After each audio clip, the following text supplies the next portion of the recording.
you these people are. Look at the wheel.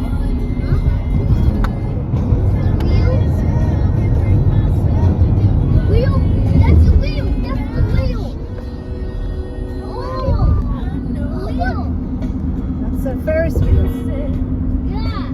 Oh, look at the water ship. I'm working on water ship, bro. It's going through space.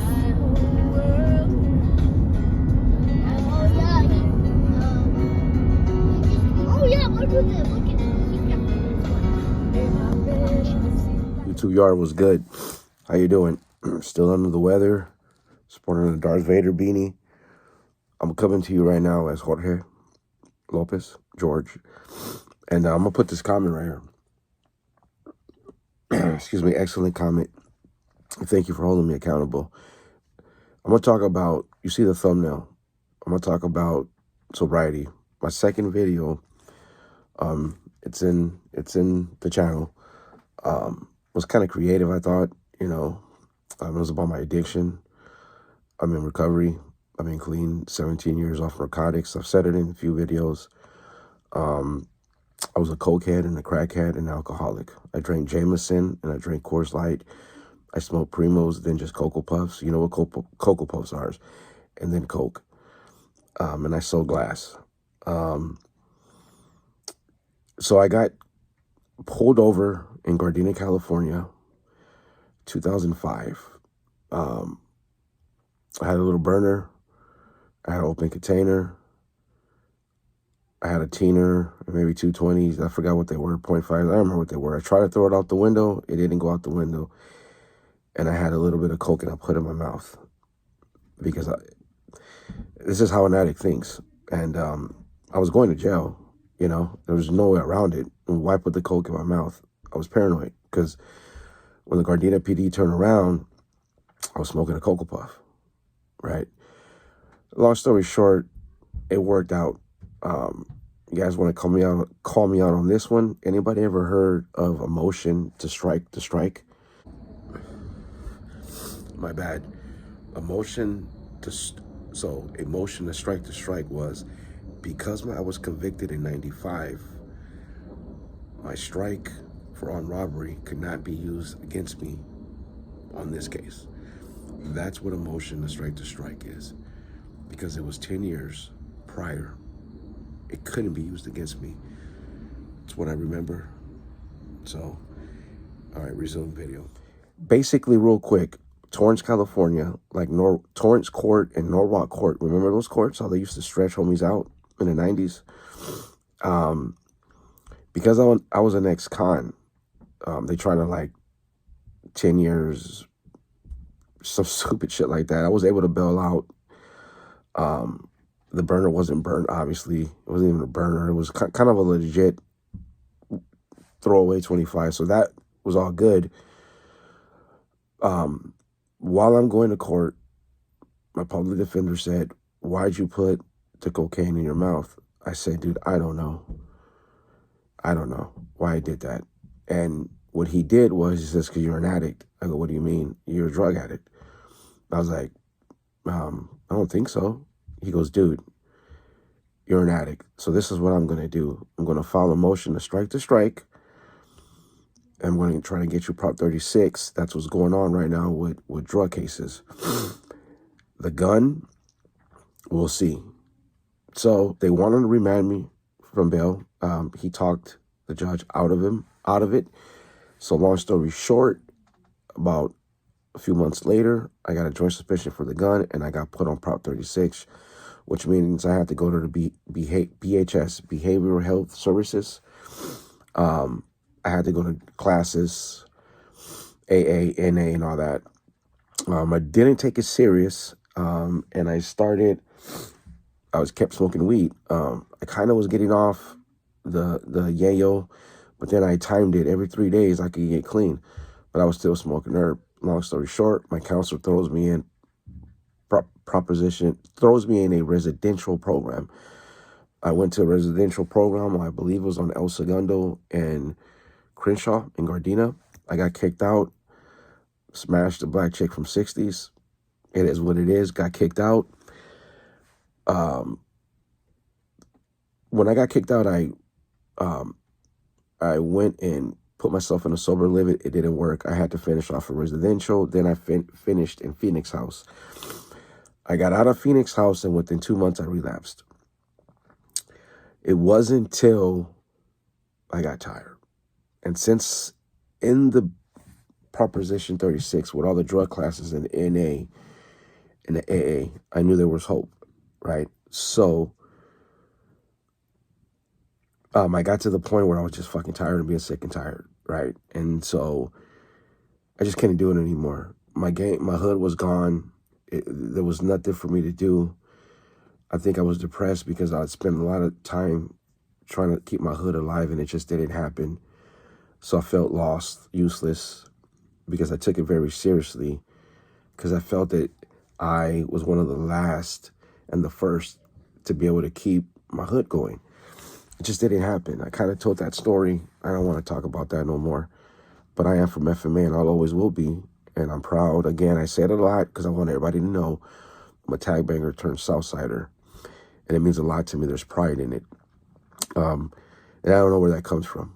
You know, I do go to therapy because I got a lot of PTSD from addiction. And I was active. I don't know how else to say it. I'm obviously not a killer. I'm still alive. I'm still here. There's no bad karma. So, you know, you guys understand, right? So I got sober. I said, fuck it. I went to a meeting. I went to another meeting. I went to another meeting. I went to meetings every day, 3 times a day. I volunteered. I put in the work. I had my tool bag. I know Bill. I know the big book. In I gravitate more towards Alcoholics Anonymous. I think the structure is better. Let me grab. I had a phone call. Work won't leave me alone. A little bit of gang writing there in my AA book, right? Jorge. Oh yeah, well, West Side, but you know what I mean. This is the book, man. It's what got me clean and sober. I did the steps. I got a sponsor. I still talk to my sponsors. One in Torrance and one here in Chicago. I said where I live at. Let me not get carried away. Maybe I cut it out. Maybe I don't. So I got clean and sober, man, and a lot of us have, and that's a success story. I hated those times. I still got PTSD when I think about them. I don't get triggered. I don't really go through that. That's 17 years off narcotics. Right a little bit after the pandemic, because me and my girl were out here, and we had we had all our families in California. It was tough times when I went back to work because I had to travel, and I have Irish twins. They're like 13 months apart. And when I got laid off in a pandemic, I was a stay-at-home dad for about a year. And when I went back to work, it kind of messed up the structure. There was a lot of pressure between me and my girl. We struggled. It was tough. We were fighting. We almost separated, but we righted the ship and we're good, thank God. And but during that time, I fell off, man. I just started drinking. I remember I was in Iowa, and me and a coworker at a bar, and we're trying to score Coke, and we didn't. And then the next day, that was it. I have close to 4 years of alcohol now. I had to reset. There is a bit of happiness that I didn't get that Coke, and I didn't fuck off my time because it means a lot to me. Recovery is possible. I remember when I first started this channel, that video didn't do well, and I was like, fuck, man, it's so creative, man. Go check it out. I was still a bit uncomfortable being in this pocket of YouTube, but go check it out, man. I think it's all right. I'm more comfortable talking now, obviously. So that's some positive shit I wanted to talk about. That recovery is possible. There's hotlines. There's 1-800 numbers. And then I got secondhand embarrassment because I wanted to end every video with a moment of silence for the alcoholic and addict who still suffers. But look, man, I'm trying to find my spot in this space, and this is why I want to come right back out the next day and do this video. Also, you see the thumbnail. when I tested positive, my parole officer, the parole office was on, they called it Compton, but fuck, what are the streets? It wasn't Compton, but to me, it was more like Carson, right? So Carson ends and Compton ends. It was on Delamo and Wilmington, maybe? Something like, I think it was Wilmington, right? But they called it the Compton office. And so when I tested dirty, they put me through a STAR program. And in the office, waiting to see my PO, there was a list needing workers. It was a 40-hour HAZWOPER environmental. I jumped on it. This was 2001-ish, right? And ever since then, I've been in that industry, in that field. By that, what I mean is that right now I'm a hydroblast supervisor. I just run jobs. The 40-hour HAZWOPER kind of changed my life because I didn't know it at the time, but I found a career path, right? I clean oil tanks, oil barges, refineries, power plants. Out here, there's a lot of paper mills, high pressure water, clean vessels. I've been in the union. I've been in carpenters union. I fucked that off in my disease. My homies, and there's a group of people I call older homies. I can't really say why, but I call them older homies, and they got me into brine scaffolding. It's kind of like a mini mafia. It's a trip. And I had it made, bro. I had it made. I was like on graveyards in El Segundo refinery. I was clicked in with the homies and the paisas, and I fucked it off. I got a temporary layoff, and then I picked some. I overheated it, and I fucked it off. But then I got clean. I got my RSO back. I went back into the industry. Now that I was sober, it was different. I became a better worker.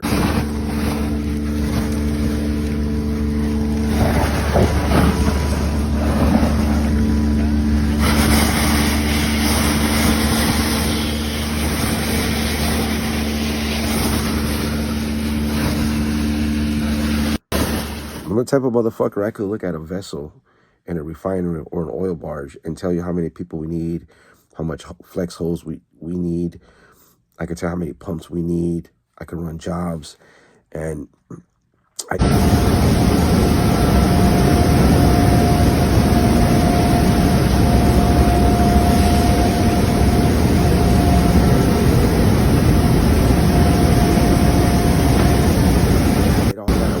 I started that field still trying to game bang, being an addict and being an alcoholic and being able to right the ship.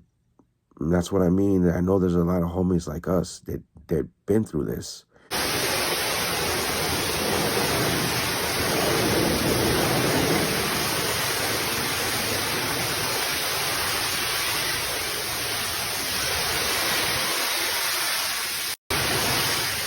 And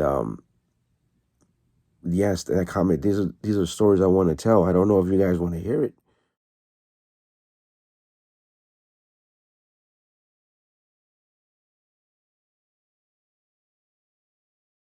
Is it on? Yeah. Shoot.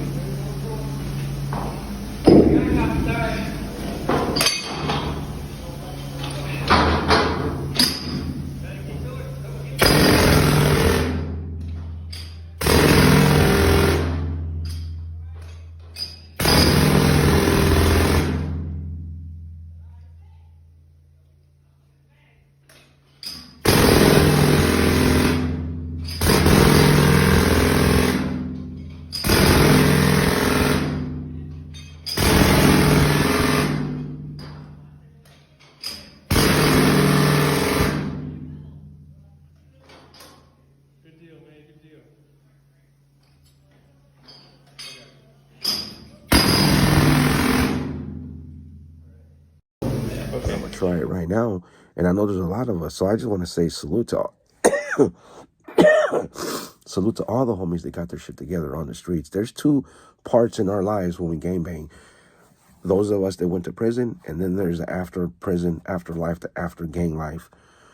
When we become better men and we become blue collar Americans, and now we worry about politics and being a conservative. I'm a moderate conservative, being a liberal.